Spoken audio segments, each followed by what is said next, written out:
We divide 879 by 2 in a long division method. So 2 times 4 is 8. On subtracting we get 0. So now we put down this 7 and 2 times 3 is 6. On subtracting we get 1. So again we put down this 9 and it is 19. So 2 times 9 is 18. On subtracting we get 1.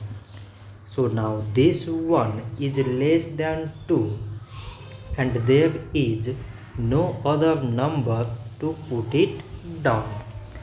So we take here decimal so that we put 0. So now it is 10 and 2 times 5 is 10. On subtracting we get 0. So 879 divided by 2 is 439 decimal 5.